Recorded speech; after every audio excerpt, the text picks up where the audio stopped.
Everybody, grab a grail, grab a goat, because it is time for the Witches Movie Coven. Yes, indeed. And this week on the Witches Movie Coven, we are going to the classic Monty Python and the Holy Grail. I am Patti Negri. I am one of your hosts. You might know me from Ghost Adventures or The Witching Hour or a whole bunch of YouTubes here and there.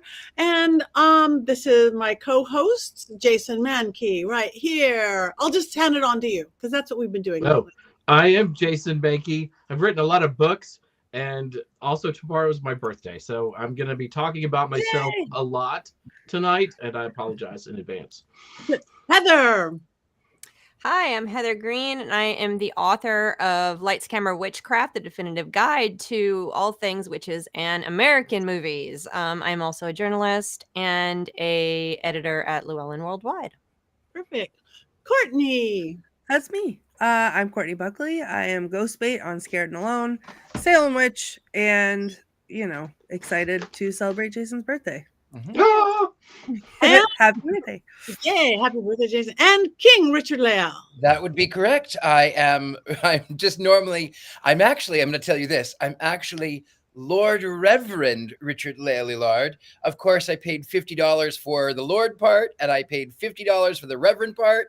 So I am the good Lord Reverend Richard-Lael Lillard, and I am known as the Gentleman Psychic. I am on Scared Alone and Ghost Adventures and all kinds of other things that might be not family oriented. But you can find me. You can find me anywhere. I'm so easy to find. And we're going there early. Okay. Okay. Now, I don't know if there is anybody on the planet who has not seen Monty Python. That was I grew up with Monty Python and the Holy Grail. But just in case there is somebody out there, Richard-Lael, do you have an unbiased recap? I do have an unbiased recap. It is, how do I even begin? A parody of the Knights of the Round Table and King Arthur. It's a series of vignettes from all of the knights. I think all of the knights. I wasn't counting, but I think it's of the knights.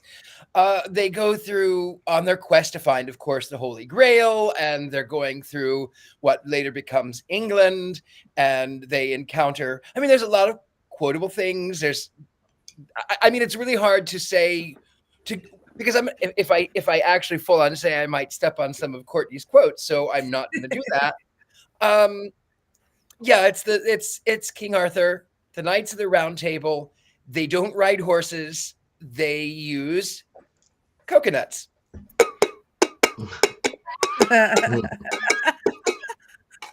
And they encounter they encounter people that need like the Black Knight, and they slice off arms and legs and limbs. And I'm not going to tell you what they say because that's a Courtney thing. And I have it all. There's a point where they go into a village and someone has been accused of witchcraft and they're going to burn her because she looks like a witch. This is not Salem, by the way, Courtney Buckley. Nope. So there's all. I don't even know how to begin. If you haven't seen it, the only thing that I can say is that it's a parody of King Arthur's court. That's all that I can say. It doesn't really have a plot. There's no plot. You're in a terrible situation. It doesn't really have a plot. You're exactly right. And I all day long, you have no idea how I was like, what am I going to even say about it? There's no plot. What am I going to say? So part of the problem is, Richard-Lael, is that you're trying to avoid upstaging Courtney with her quotes, and unfortunately, this movie is most known for its quotes and is most well described through its quotes with each vignette. So you're doing you have a really tough job this week. Well, that's all I'm going to say is that it is a parody of the King Arthur and the Knights of the Round Table. That's it. Go watch it for yourself. Or don't. I don't care. It's a quest for the Grail. It's a quest for the Grail. Isn't life all A Quest for the Grail. All right. Well, I don't know if this is in your book or not, Miss Heather, but do you have our academic official kind of Heatherishness? Well, let me move these coconuts out of the way so I can just get my little notes that I took. This is not actually, and that's the wrong notes. They're over here. It is not in my book. It's a British movie. Clearly made in released in 1975 jointly in the UK and here.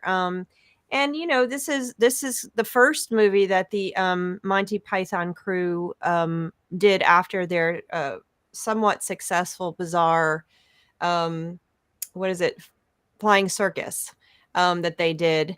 And it was low budget, and when they first proposed it, apparently the British movie industry turned it down. They couldn't get funding. So who did they get funding to? I bet Jason knows. Pink Floyd and Led Zeppelin, baby. Woo! Yes, and a number of other record industry, music industry folks put a ton of money into it. A ton of money, of course, was not a ton of money by movie standards, but it was enough to make the film. Although a lot of stuff was revamped because they didn't have budgets for horses, for example. That's how the coconuts became a part of it. And a lot of other things like the ending and a lot of dreams they had, they couldn't do because they didn't have the big budget. They for example, every castle is the same castle. If you're watching it, every castle is filmed at the exact same castle. Apparently that was because that's the only place they were allowed to film, the only castle. So they all were the same castle. So of course, so if you so I said Led Zeppelin, Pink Floyd funded it. That's a really neat part. In fact, the follow-up, Life of Brian, they also couldn't get funding, and it was I believe funded by George Harrison. So that is correct. You know, yep. So that's a lot of the fun stuff. The movie has lasted. It's a bizarre, bizarre comedy. It's very British comedy. It's very Monty Python. You have to like this sense of humor. It's smart. It's intelligent. It's meant to poke fun and to prod everyone.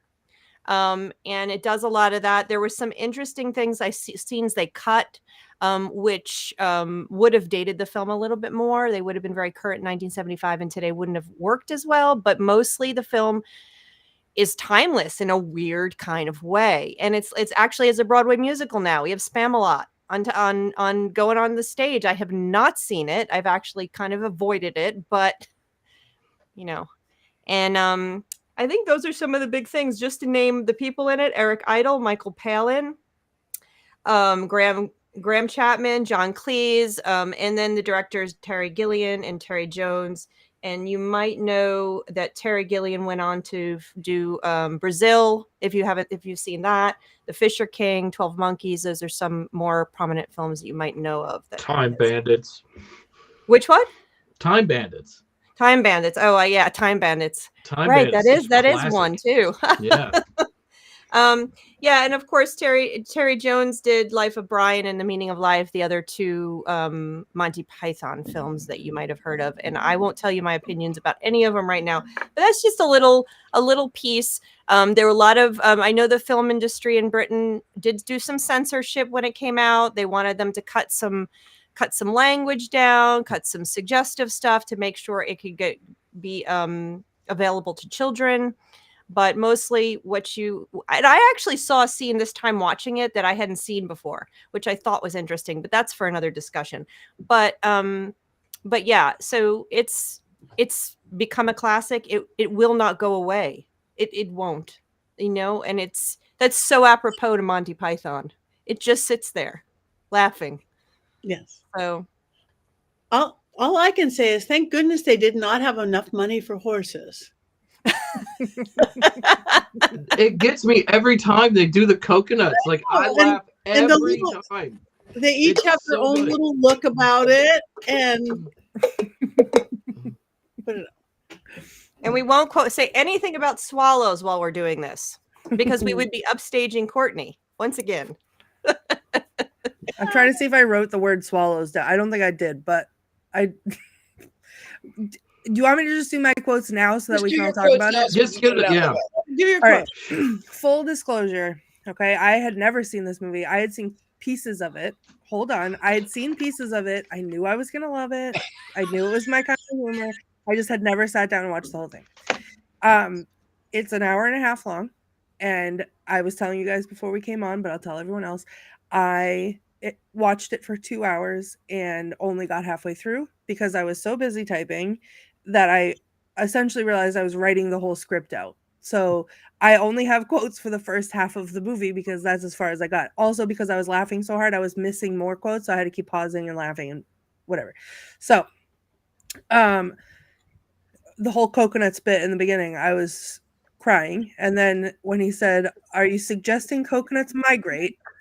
and then it led into the whole swallows, screaming. I couldn't even, I was like, I had to delete all that because I literally wrote the whole scene and I picked my favorite part, which was, "Are you suggesting coconuts migrate?" Then when they move on and they're like pushing the cart full of dead people and saying, "Bring us your dead, bring us your dead." And then the guy brings the one that's alive. And then the guy is over his shoulder and he's saying things like, "I don't want to go in the cart. I feel fine. I feel happy." I've never related to a movie character more in my life. Like, 'cause that's me when I'm sick. I'm like, I'm not sick. Everything's fine. Like, I just don't want to be like this. My next one is, this is probably one of my favorite scenes so far. When they were like going along the side and there was like, what, I forget their name, but like he was like rolling around in the filth and he's saying, "Strange women lying in ponds distributing swords is no basis for a system of government. Supreme executive power derives from a mandate from the masses, not from some farcical aquatic ceremony." And then when they were like rolling around and he was yelling, "Help, help, I'm being repressed." That's Dennis. Everybody knows that's Dennis. Thank you. I couldn't remember. But the "help, help, I'm being repressed." I will never stop saying this for the rest of my life. Anytime anything slightly inconveniences me, I'm going to scream, "Help, help, I'm being repressed." You'll be joining my wife and I. This movie is how, and that in The Simpsons is how we communicate with one another. I love it. It's perfect. Then with the knight, I was howling. And he says, "'Tis but a scratch." "A scratch? Your arm's off." "No, it isn't." "What's that then?" "I've had worse." "You liar." And he has no arms and no legs. And he says, "Just a flesh wound. I'll bite your legs off." And then we go from that to the monks singing whatever they're singing, chanting, and then smashing themselves in the face of the board. Like, what are they doing? And then I liked it when they went back to it and the guy was trying to get the dove to carry the coconut. "How do you know she's a witch? She looks like one." Well, okay, cool. And then when he says, "She turned me into a newt," and the guy says, "A newt?" And then he like stares at him for like 10 minutes and he's like, "Well, I got better." And then after the stupid conversation about, I was like crying with the duck, the witch is, what else floats? Wood. And then she must be made of wood, but she has to be the same weight as a duck. I was like, what's happening? And then they're walking away and King Arthur says, "Who are you so wise in the ways of science?" And then it went from just the two of them doing the to like all of them together. They were all like, and then when they got to Camelot, and then all the crazy, like they showed all the crazy stuff about Camelot. He said, on second thought, let's not go to Camelot. It's a silly place. And then God came down in the cloud, and I couldn't even function enough to write down anything because God was in the cloud with just the moving mouth. That was, then came the French castle, which I had to pause and cry about because he said several things. He said, "Go and boil your bottoms, sons of a silly person. And I fart in your general direction. Your mother was a hamster, and your father smelt of elderberries." And then they started throwing, and then the cow. The cow came. And then after the cow came like every other animal. That's so funny. And then the Trojan Bunny. And then I got to there's the entire I just wrote the entirety of Castle Anthrax because I wasn't sure what in that I could wrote. And then I got to We Are the Knights Who Say Nye. And that was it. Me. Sorry. Knee. That's Me. as far as I got. So Did you procure a shrubbery? I A little picket fence. nope. That's as far as I got. So you didn't get Oh. to the very big fangs. Mm-mm. Not yet. Look at the But bones. as soon as we're done here, I'm just gonna hit play because it's still up on my computer screen over here.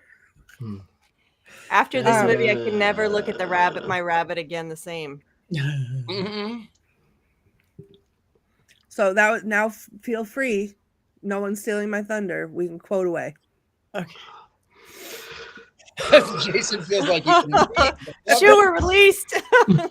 Go, Jason. Go, Jason. Go, Jason. It's just, the movie is a series of sketches, right? So it's really hard to talk about the movie without talking about the quotes from the movie, because that's all anybody really remembers, because as we've found out, there is no plot that can be summed up.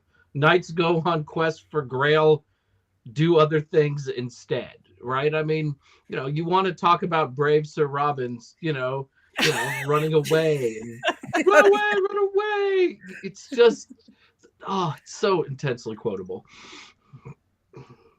Holy hand grenades of Antioch. I mean, yeah.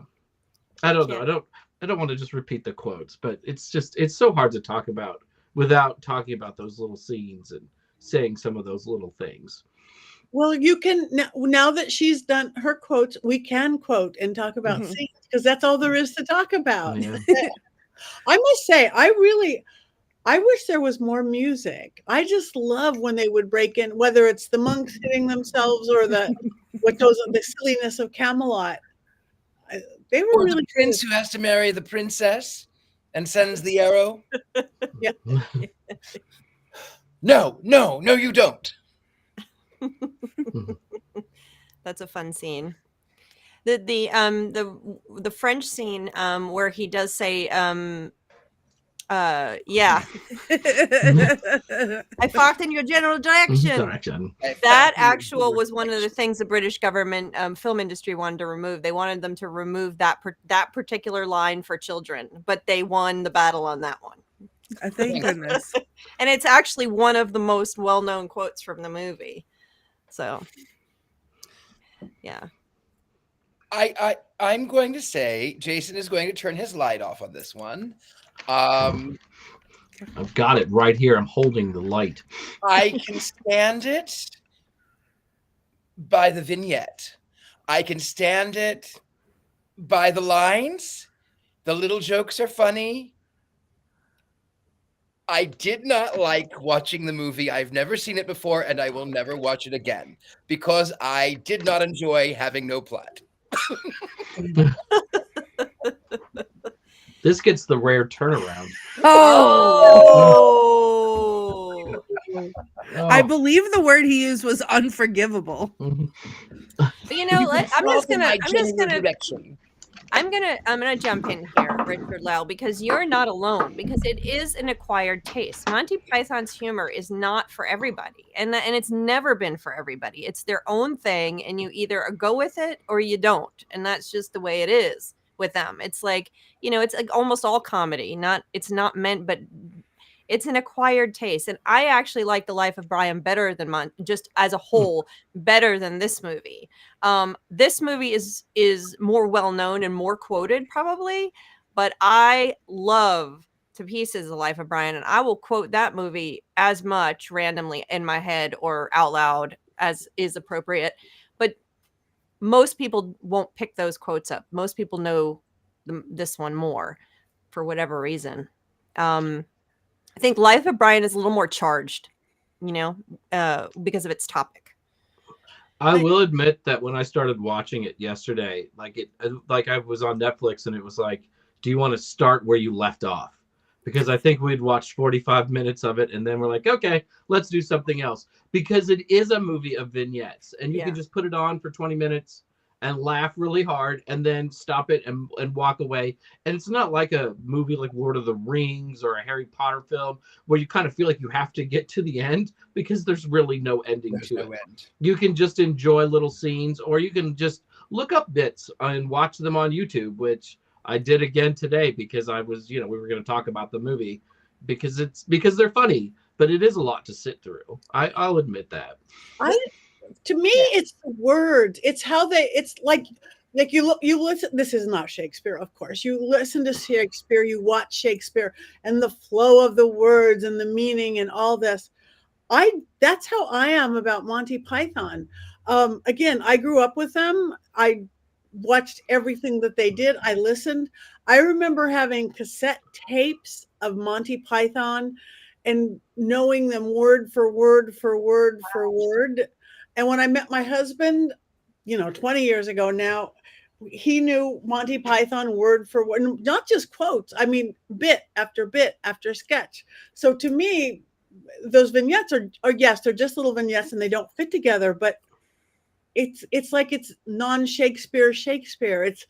It's how they flow. Whatever that no punchline weird Monty Python is. I am not educated enough to know what that is, but I love it. And sometimes the randomness is hysterical. And to be fair, like I said, the little vignettes in and of themselves, I found them entertaining and humorous, and I love the jokes. I thought they were pretty clever.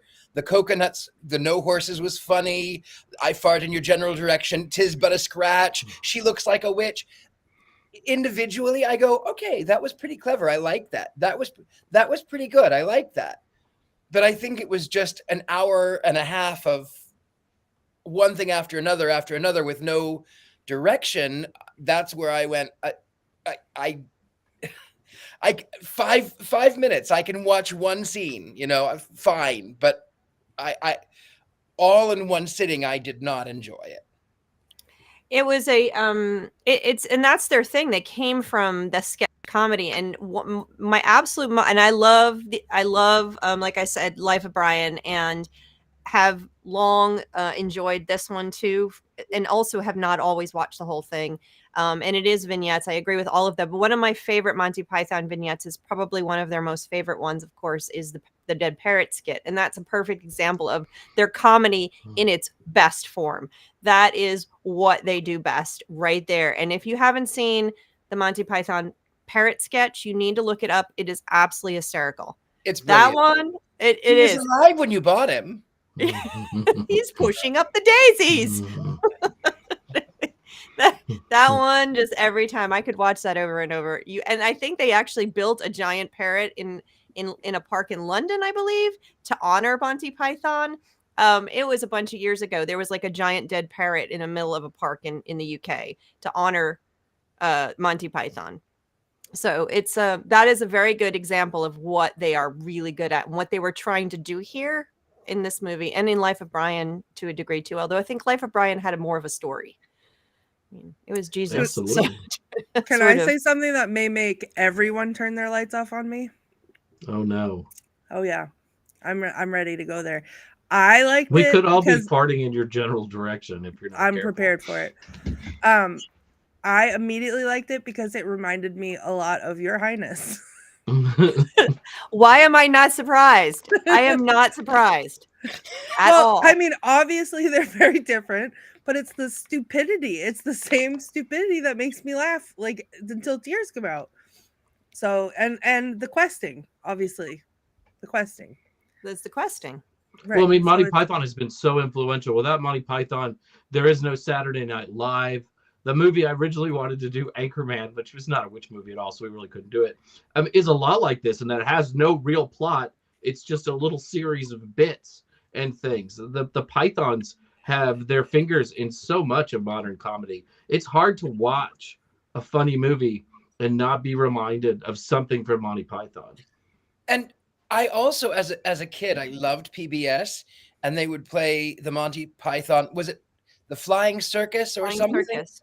And they and I remember I would watch a little bit of it here and there, and I found the humor to be quite entertaining, and I enjoyed it as a kid.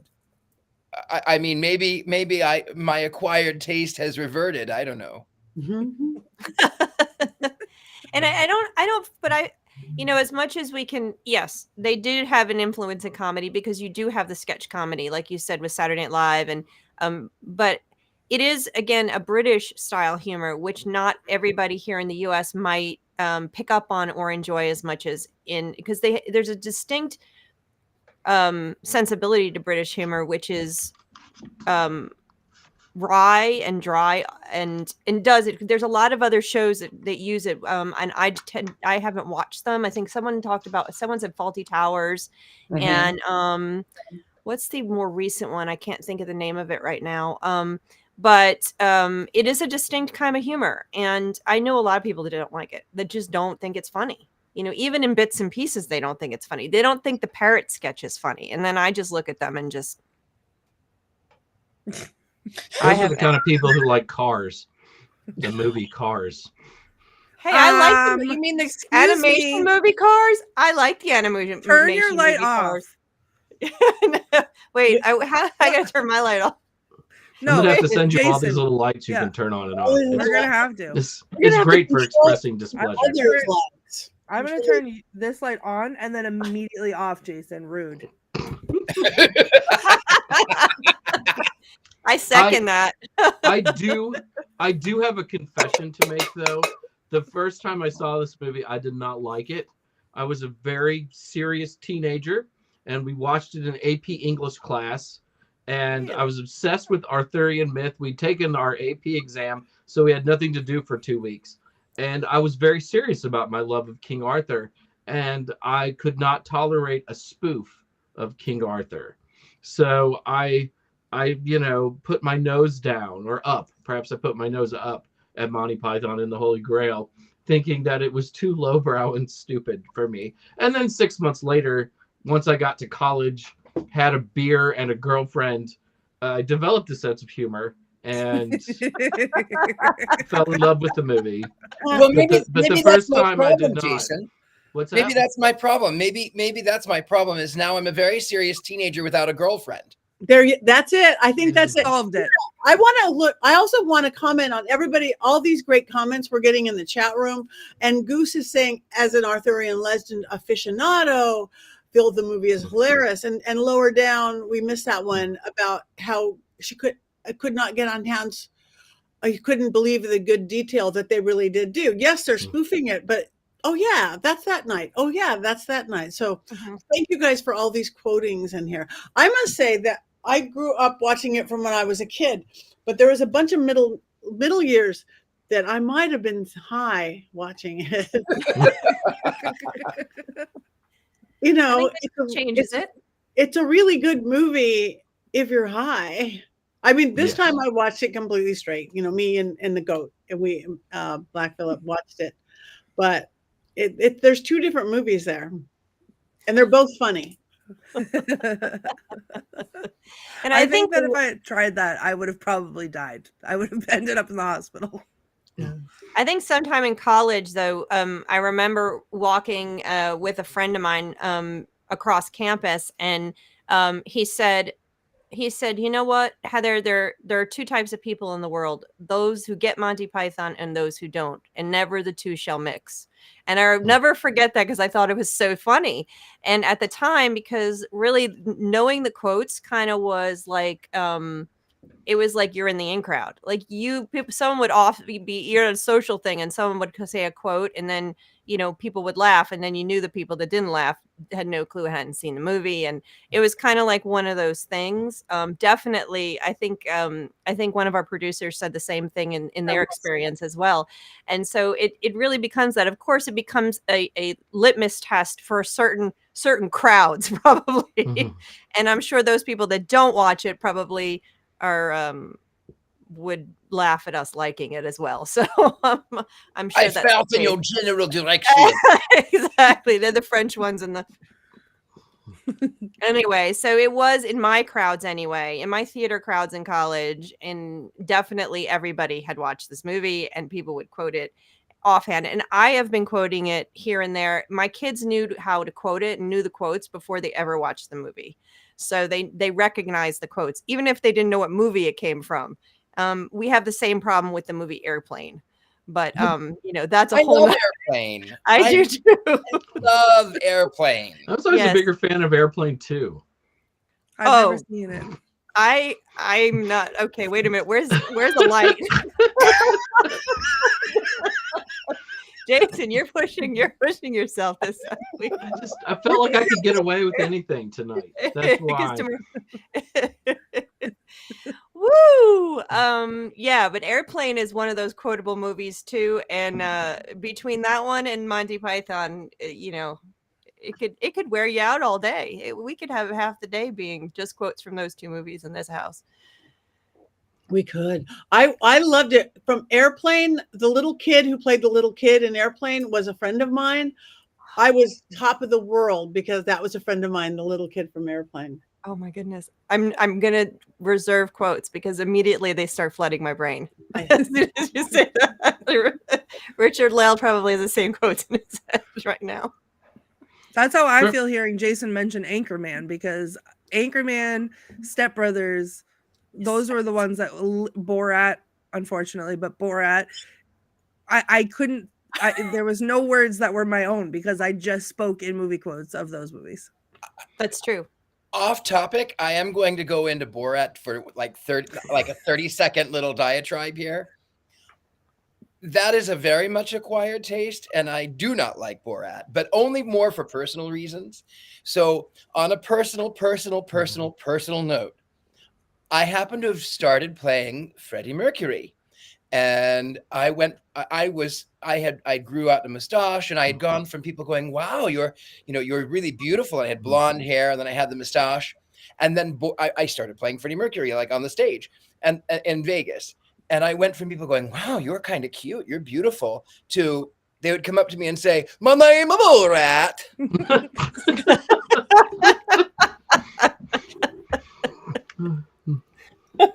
Don't, because I'm gonna start. Oh my God.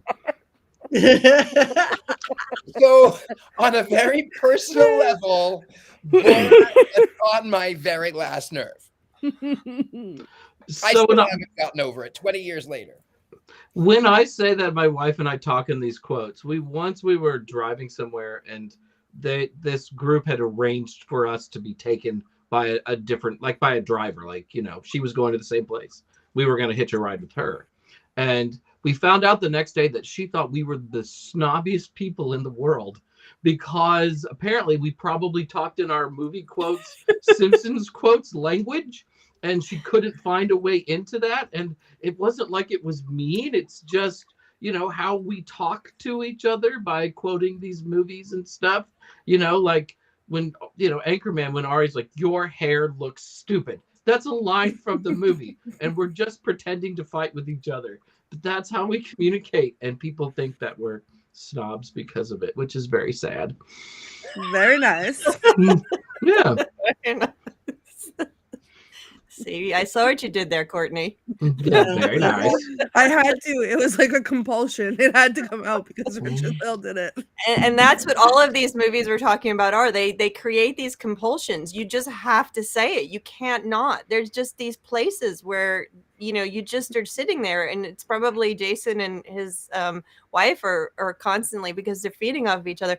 You just have to say these things, and you can't stop yourself. And then you find yourself in an awkward situation. Possibly. Okay, so speaking of like the compulsion, Jason quoted Anchorman. I've been sitting here this whole time since he said the word Anchorman with the man punted Baxter. I can't. Baxter, I don't speak Spanish. I'm not even mad. I'm impressed. I can't. It's so hard because I can't focus on anything else unless they come out. Yeah. That's what makes these movies my favorite. That's why, as much as you don't want me to say it, Your Highness, I love Your Highness, because that's what I felt that way about that movie too. But that's what makes me love quotes so much, because they just become part of my regular speech, and I have no thoughts that are my own. I loved the scene. I have to admit, I love the quote, all of yes, the witch scene, yes, the tis a scratch. The one that actually made me chuckle the most was the one where the prince in the tower shoots the arrow and it hits the assistant. I don't remember his name, but it hits the assistant, and he's mortally wounded. Oh, I'm not mortally wounded. They've killed my assistant. No, I'm not dead. Okay, they've mortally wounded him. No, I think I'm fine actually. Okay, I'll just stay here. I did laugh at that one. I did laugh at that. Oh my god! I didn't even notice. I thought it was the goat. I didn't even notice. The goat turned into a cat. Turned into a Patty, witch. crazy cat. This is Gracie. Hi, Gracie. She was attacking so nice. my bottom side from under the chair, so I had to pick her up because it hurt. So she had to replace Black Phillip. Oh, he is still there. I thought maybe you had turned your goat into a cat. I was working on that. We're working on that, but no. She's a witch. Now do a newt. Now she's She biting. looks like a witch. Looks like a witch. A very modern witch. Ow. All right. You know that So what the else whole can we talk about this movie? Anything? Jason, you were saying? I Yeah, was gonna say, when we talk about movie TV quotes, there's a show called Letterkenny that we quote a lot now too. And on that show, every time somebody says "to be fair," all the characters start going "to be fair, to be fair." And now we do that with strangers when we're out and about, and they look at us like we're crazy, or we'll see somebody else go "to be fair," like doing it with us. So it is our new litmus test for people, is now "to be fair." And I've done it on this show, which makes me feel like a jerk because I don't think that the rest of you watch Letterkenny. But if I ever do that, it's because of that show, because we are creatures of quotes. Quotes. I like that. I have a question though, because we're not recently out of Courtney's the youngest here, not recently out of college. Do college students still know Monty Python, or is that do they? Well, I just turned 19, so yes, they do. My older two children who are in college both have watched it multiple times. And I don't know if that's because and not with me. I didn't make them watch it. They watched it on their own. And they both liked it. One of them watched it. I think they both watched it with friends in college. So yeah. Okay, so it's still very much. And the one thing that they did talk about I read some reading on it today, and one of the things was talking about one of the scenes that was cut was that there was not only going to be a black knight, but there was also going to be a vignette with a pink knight. And the pink knight wasn't going to let them pass unless he kissed him, unless the king kissed the knight. And I don't know how they had it written or developed. Apparently, it was cut because they felt like at the time they were trying to challenge the fears of homosexuality and kind of confront that, head on like that with this scene. But they decided to cut it. I can't remember why. And it said that they were happy after because this is one of the scenes that if it was in there today, it wouldn't have worked as well. People would have been like, what's going on? It might have seemed like it was mocking the queer culture rather than actually trying to confront homophobia. So they are glad that they actually cut that scene. So I'm trying to figure out where it would have been, but it was actually going to mirror the Black Knight. It was going to be the same scene, but I guess later, I don't know. So well, I thought it's that not was like you have to worry about where you put it into the narrative. Yeah, that's what I'm thinking about, Jason. Where would it have worked? What other bridge would he have had to cross? Yeah, no, it could have been anywhere. Maybe after the fang. We haven't even talked about the rabbit scene. And no, Merlin. let's talk about the rabbit scene. Great big fangs. Yeah. Look at the bones. And the rabbit flies up and there's blood and there's bones. That's all I can say about it. Moving on. That scene just always makes me laugh. Sorry. So the second part of that scene is where they enter the cave that the rabbit's been protecting. after using the holy hand grenade of Antioch. And the number of the counting shall be 3, which is one of my favorite parts. But there's a story I wanted to tell. That it's a real life story of that inscription on the cave wall. So in the movie, they're trying to find the Grail, and it's written maybe by Joseph of Arimathea or something like that. This was a point, like the year before my wife and I got married, we lived together and we were fighting a lot. And we were like, it was just traumatic. And we had a bunch of roommates and we lived in different rooms, and everybody in our house, because it was one of those big college houses, knew what was going on, right? That we were not getting along. And my brother lived with me. I want you to realize that my brother's just 1 year younger than me, which is really important for this story. So we'd been fighting and not getting along. And then the next morning I go downstairs and there's this letter that's written and it's taped to my door. And it's like, "Dear Jason and Ari, I can't handle you two fighting anymore. It's like mom and dad fighting all over again. And I hope that you two will get back together and everything will." And this is a letter my brother wrote me at like 2 or 3 in the morning, probably while stoned and very drunk. And it really ended with and all we could think of was Monty Python. And to my brother's credit, we read that letter together and laughed together for the first time in several weeks. But all I could think of at the time was him like reading it, like being really proud of himself, and then seeing that it ends with and going, "Yeah, nailed it." That's That is amazing. brilliant. That is That's a brilliant. great He story. doesn't watch the show, so I can tell that story. I have to admit that I loved, from someone who was raised reading the Bible day and night, that whole scene of the number shall be 3. Thou shalt count to 3, not to 4, and not to 2, unless you after therefore count to 3, and this whole, and skip a bit there, brother. That was clever. That was very much like the passages of so and so beget so and so and beget so and so beget so and so. Very good. That was clever. I'll also say I hadn't seen the movie in a while, and I was surprised by how good it looked because it got a remaster. I think maybe it's 10 years ago now, but when you reach a certain age, that just seems like yesterday. Because I grew up watching it on grainy VHS tapes, and it was really dark and it was blurry and it was hard to see. And being able to watch it today, the costumes are terrific, and you get to see that depressing Scottish countryside where it's gray all the time and dark, and I think that adds a lot of character to the movie and makes it even a little bit more absurd. Yeah, I loved this countryside. I loved that it was on location in Scotland. That was just gorgeous. I saw one little note in one article that said that when they got all the money and they got out there on their first day to film, all excited. Nobody had ever done this before. They got there and the camera did not work. So there they were set up. If you've ever been on a film set and you know how much time it takes and what goes into actually getting there, getting everything set up, getting the people there, the cast, this crew, and then going, we got a problem.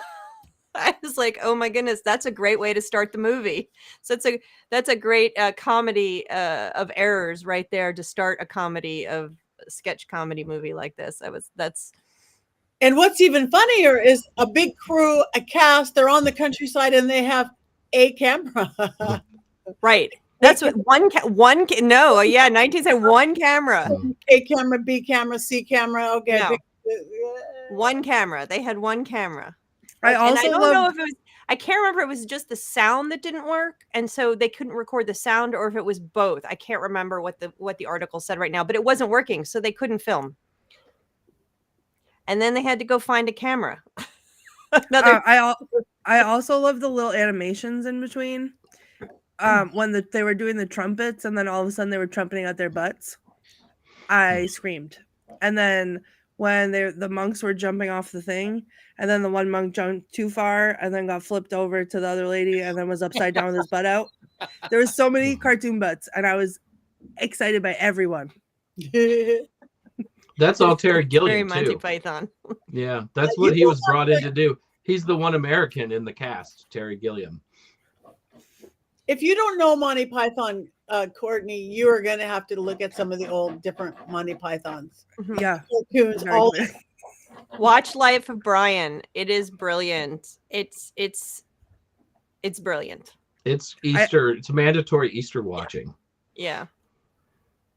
I'm gonna have to, because I loved this very much. This is so my humor. All right. Well, I think we've discussed the lack of plot line, and I think all we're waiting for is a movie moment.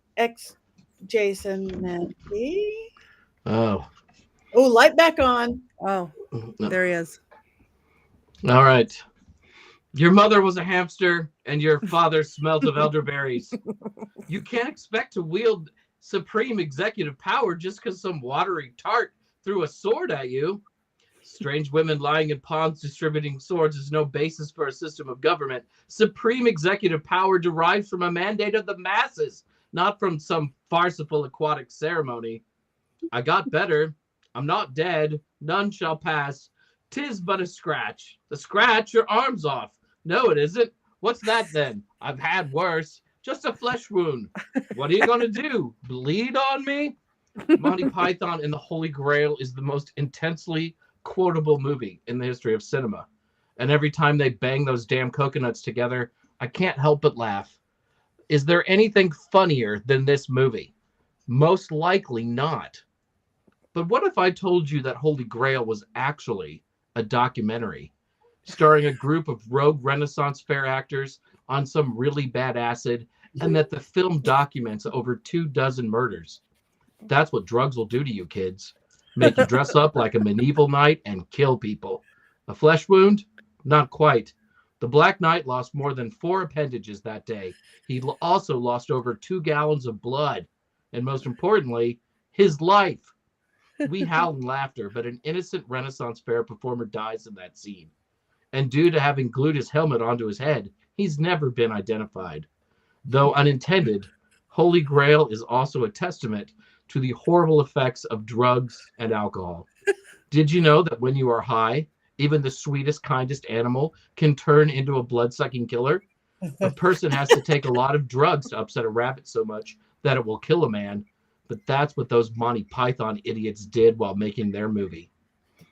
And let's not forget the paranoia that can set in with rampant drug use, causing people to accuse innocent women of witchcraft and then believe that those women weigh the same amount as a duck. And never forget that drugs can lead to strange obsessions, like an overwhelming need for a shrubbery. There's a reason the cops show up on and off in this movie. They are attempting to take down a murderous English drug cartel before they can do even more damage. Very good. The anger of rabbit so much it kills me. Oh, Jason. You make me cry in one way or another, like every 3 weeks. That is brilliant, Jason. Our so good. announcement. There is a weirdness to the movie, though, with like the modern characters running through it.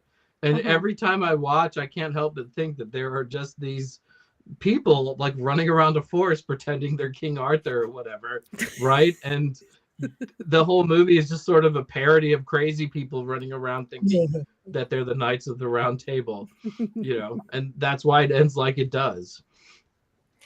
I always forget the scenes with the modern people in them. I always am like, oh yeah, that's right, I forgot about that. It's like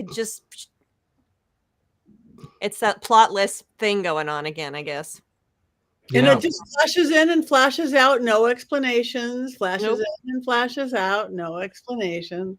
There's the historian for a couple of scenes where he's talking about the history of things, and then he's gone, and then it's back to them just fooling around, and it is so weird. And I honestly think that you could interpret it in very odd ways because of all that, which I guess I just did. And I think that would be perfectly fine. And I think the Monty Python crew would probably enjoy that as well. Yes. I think that's the point of it. Yeah, I think that's the point of it. And Carl, yes, we all have the same goat. This is Black Phillip. We like to watch movies deliciously. You can have one too. Though I will say that mine have human eyes. Look at that. Yes. Mine have different eyes than everybody else. Everybody else has normal goat eyes, and mine have human eyes. But mine has a one butthole. eye. Yours has a butthole, a bigger butthole. Mine has Courtney, one eye. yours still needs surgery. Courtney, send it down to me so I can fix him. I can't be without Black Phillip. Plus, his butthole is useful for when I do butthole magic, which I haven't done yet Whoa. because I'm a terrible witch. Poor Whoa. Black Phillip. Poor. Maybe. It'll be good for him. He'll love it. And then he can be sewn up. But also, his wires are all over the place. He's supposed to have like posable legs. You can see one sticking out over here. Courtney, I can tell you as someone who once dressed in drag, that underwire is a killer every time. Yeah, you're telling me. I won't wear it anymore, but he likes it because it makes him be able to keep his legs closed, which they can't be now. That is because so they're important. Keeping those legs closed. Especially is- when your butt is so big. Such a big one. Oh TMI. my God, Patty, look at his butt. Yeah. Look at. Oh, He needs some poor power Phillip. panties, is what he needs. You He need has- to send him to yeah. me. He needs Send a him to thong. me. I feel like I need to cover my Black Phillip's eyes, so he does not Listen, see there is nothing wrong what with earning neglect $1 will this do way. to a Black Okay. Phillip. My Black Phillip's very curious. No.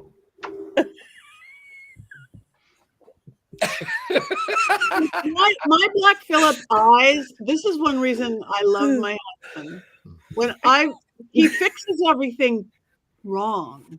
When I first met him, I had a little witch statue, a little witch riding a broom, a little tchotchke thing, and it was so cute. And the broom broke, and he fixed it for me. And she's riding the broom the wrong way. It looks nasty all of a sudden and it is still solidly glued in.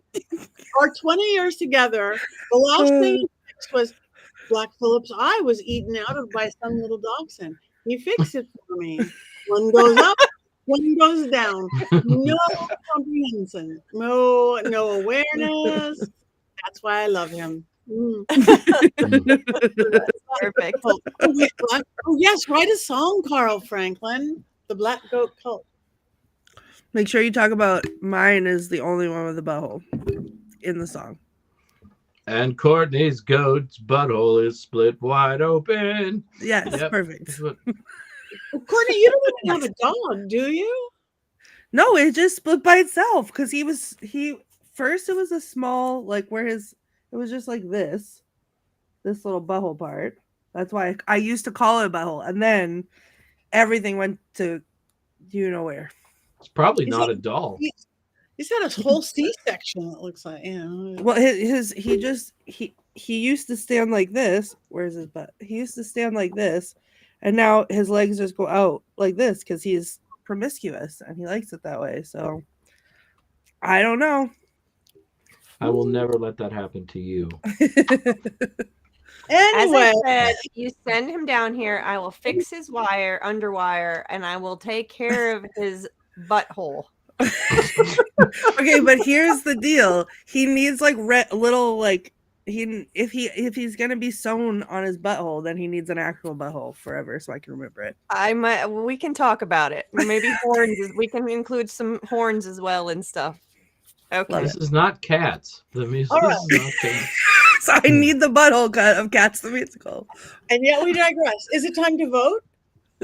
Oh, I think so. It's time to vote. on Monty Python on the Holy Grail. Wands up, wands down. Now, you guys out there, you've been guys so good at talking. What?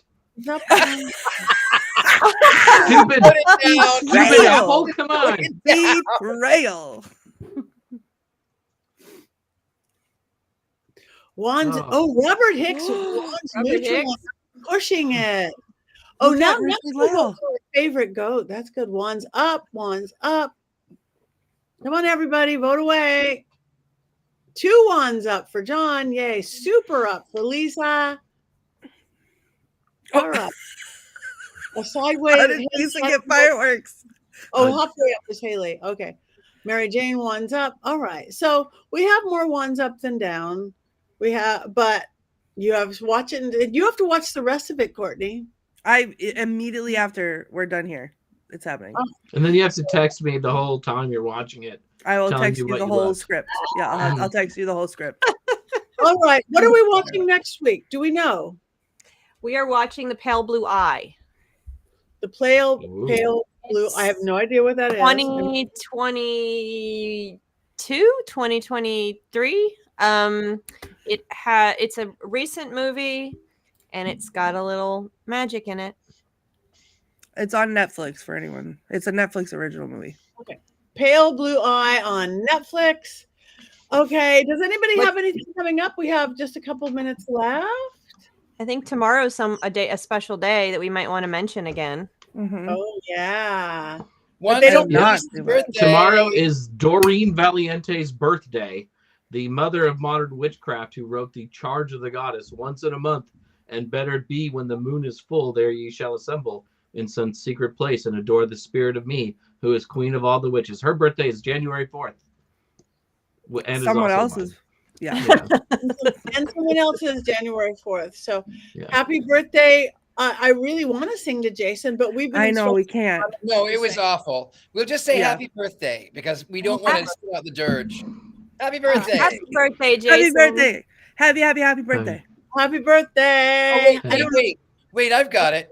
Happy birthday from the da-da-da crew. Da-da-da-da-da-da. Something for you. Happy birthday. Yay.